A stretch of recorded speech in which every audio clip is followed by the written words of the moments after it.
Hello world. Sure is hard not to start with something so pretty. Loving these fall colors. Patricia O'Connor and Frida is having a little nap on the couch and we're just kind of letting her go. It's a little while before lights out. Could probably be any minute in fact. But I just thought I would take a minute and look over how our trees are doing on the balcony. These little guys are my little experiments in canyon looking bonsai. They're kind of twisted up and stuff. I'm pretty excited. I'm pretty excited about the motion they have going. Also, I have to watch them really close. Those little lumps will dry out really quick. And these are the trees that I started working on. The first 5 of the second 10 that I got. I was pretty excited about that. I cleaned this one up the other night. This one right here. I cleaned it up a little bit. I intended to go back over and maybe throw some wire to it, but I didn't get around to it. I think we'll probably do that tonight. Looking at my literati, Japanese black pine. It's looking pretty nice. I'm pretty happy with the way it's going. My little Ponderosa is looking just fine. I'm really happy with that. Now these are the little ones, the little mames. This is part of these of the group that I just showed you in the other, and this one was one that I got about a month before. So all of these little guys are looking pretty good. I think everything's starting to finally slow down a little bit. We've had cooler weather. I'm starting to finally see some dieback on my maples. My oak, I trimmed it back a little bit finally. And man, I was really been looking forward to these colors and they certainly did not disappoint. Yeah, I'm really digging that. Now here's what's up. My big Ponderosa, one of my favorite trees, it had just like, I have these needles right here. These all look bad. All of these needles look bad. All of these needles look bad. All of these needles look bad. Same here. Same here. There's just like a major swash here in the middle of that. And, and it feels dry to me. It feels almost like it gave up the ghost. So this is one of my favorite trees. So naturally, I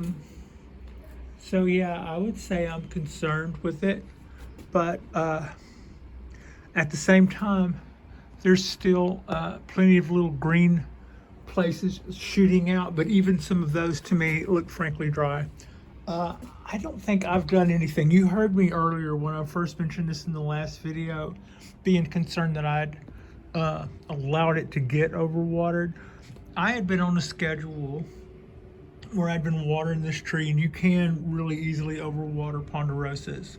I have 2, and this is one of 2, and the other one is not showing any issues whatsoever. It looks fine, and this one looked fine until a few weeks ago.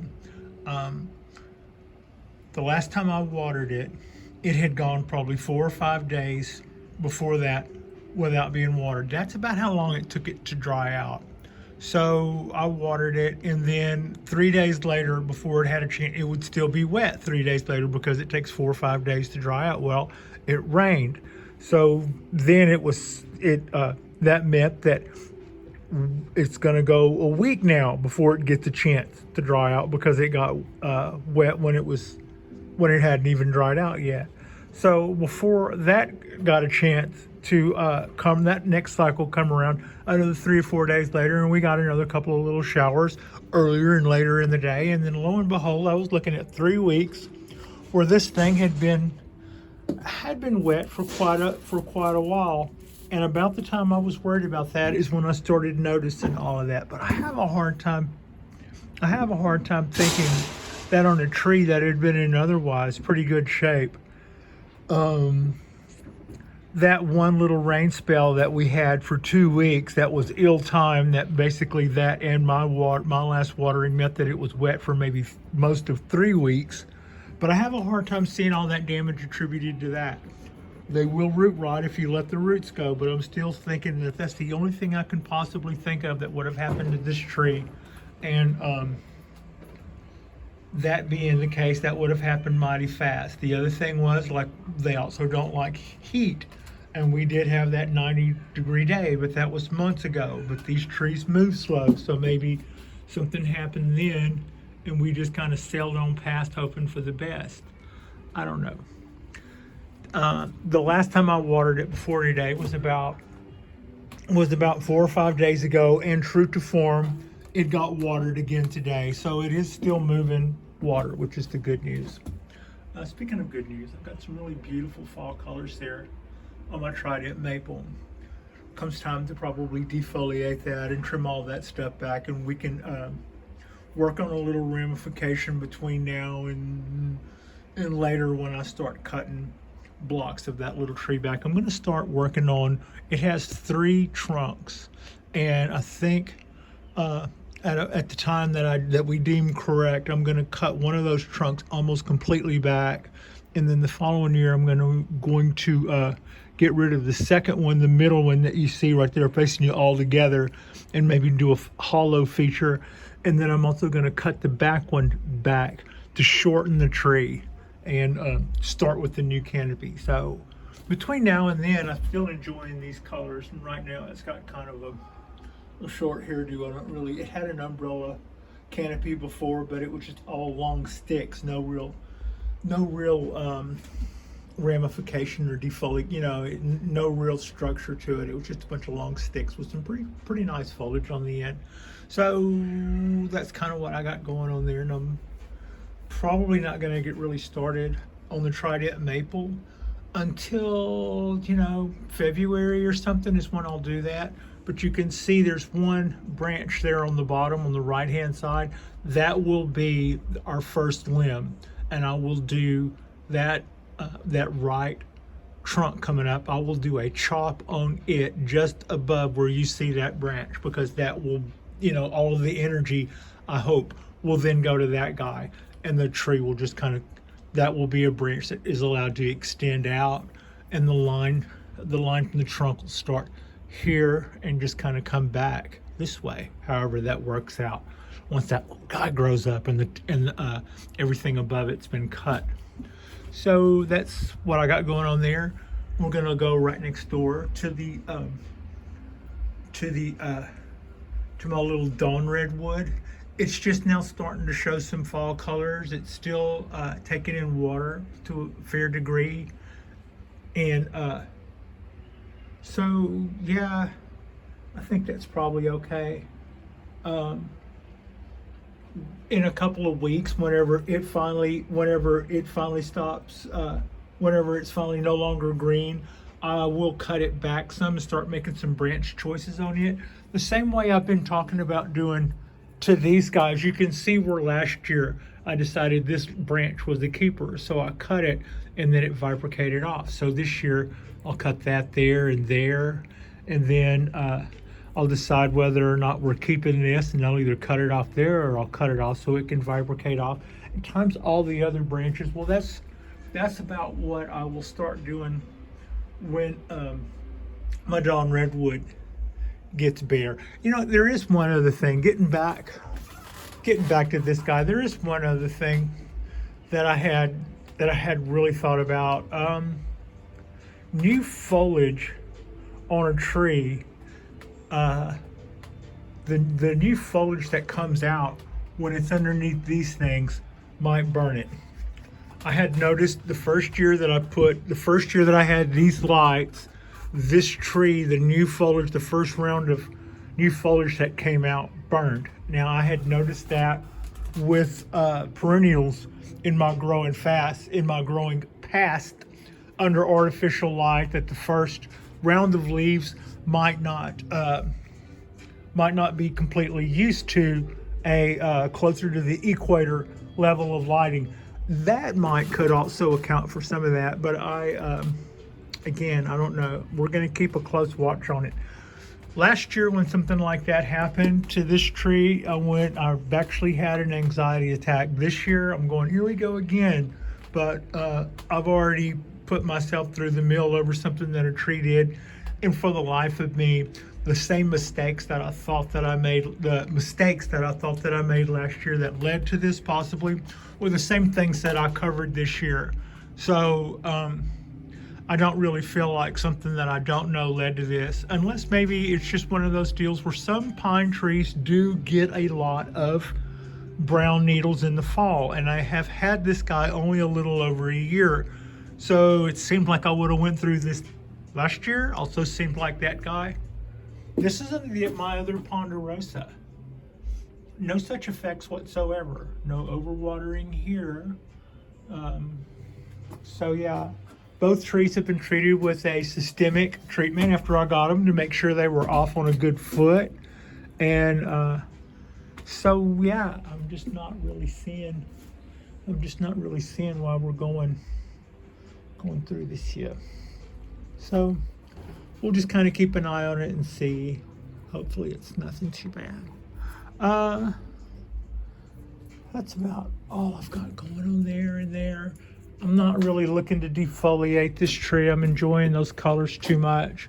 I'm going to take this guy in the house so that we can, I think, I've gotten pretty good at putting the motion. So far I'm pretty happy with the motion that I put in to the other small trees like this that I've started. This will be my 6th one of this size out of 10. So out of 10 trees, I've already done 5. The other 5 are low. I am thinking that what I was thinking I would do to this is take the top and take it down, just kind of like, pretty hard like that, and then go back here, lower on the trunk, and then bend that the other way so that the top that I just stuck down will end up pointing back up. But down here, that's kind of a little back and forth, up and down, more working it more this way instead of quite as many twists. It'll have motion from the ground up, but that's kind of what I'm thinking. Maybe a little bit more of a little roddy shape, but that's kind of my thoughts there. And I don't know if I'll get around to it. I'm kicking this around. This is a tree that I got at the Bonsai Expo last week. And when I got this tree, I think that Eric probably did this tree. You can see right there, that top was like last year's candle that he wired into shape. So I could see where he would say that can be a sacrifice branch, but I threw a little motion into it in case the next person wants to have that be part of the tree. Now, I don't know. When I bought the tree, I thought that I would probably give it a chop right about it. You can even see it where it kind of changes colors. It looks to me like it gets slightly fat. Well, not so much in the rest of the branch, just kind of right there at that junction. It was probably bent there and got spread out. So given time, that would even out and be okay. Branches can get fat where you put some heavy motion in them. We don't mind that. So I wonder, I'm thinking one or the other. I'm thinking I could chop it right there above that little sprout that you see in the background that came into focus. I could give a chop right in there and have that be the apex. Or I could squeeze those bends down tighter and make the whole tree shorter. I think that sounds more fun to me than cutting it. It doesn't have, I wouldn't say it has too many branches, Let's see, I'm gonna take this over and set it on, well, let's go over here. Yeah, we'll just do this. Pull up a chair, Pat. So, okay. What I meant was, right here where the tree looks to change colors, this I'm thinking was a candle that was that long, and this was probably the original intended tree. Except that if you're a commercial bonsai person, you might intend to do this if you're gonna grow it, but then you might go ahead and put some shape into your sacrifice because maybe the person that buys the tree doesn't want to make a show hen. But even then, there's an opportunity here. We could pull that in a little tighter. We could make it a little shorter. We could shorten the tree a little. Bring these little bends in a little tighter. That almost to me seems more interesting. Also, I would have to go a little slower than what I've been used to.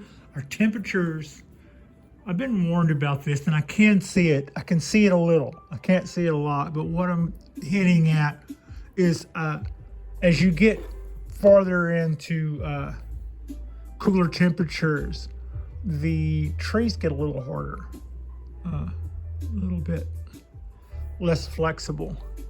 But this guy still feels, your chances of breaking something do go up, is what I'm trying to say. But I kind of would. I'd like to bring that little tight part in there, and then bring this guy down some, maybe down in a little twist so that this branch would be coming out more this way than straight down. Anyway, in order to do that, I need both hands, and I need for this camera to float.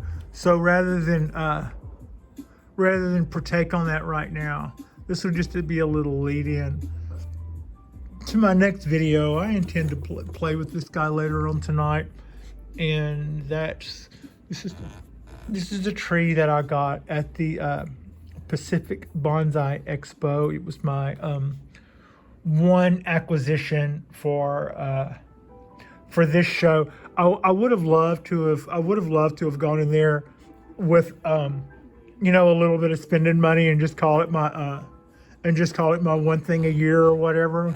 But a little full disclosure, I had a surgery in August, and I've been trying to catch up financially ever since. Nothing too bad. We're paying all of our bills and staying ahead of everything and keeping our refrigerator full, and our dog biscuit coffers are full. But at the same time, I haven't had money to go blowing a lot on myself. I've had to be kind of cool. To that end, I rolled into the biggest bonsai event that I had ever seen in my life and went, yeah, I got almost no money to go blowing on souvenirs for this time around. But you just wait till next year. But even having said that, I still couldn't behave myself at all when it came to this guy. So yeah, that's kind of what happened there, and this is kind of the results of that. So we'll see. I'll probably do something with this guy tonight, and I will also do something with the little pine that we see hanging out there. That'll be probably for sometime tomorrow's drop, and then tomorrow maybe we'll work on something for the following day. Anyway, I appreciate you, and Frida Reba Darcy appreciates you. Like and subscribe if you guys have not already, and I will see you a little later on, and thank you so much for watching.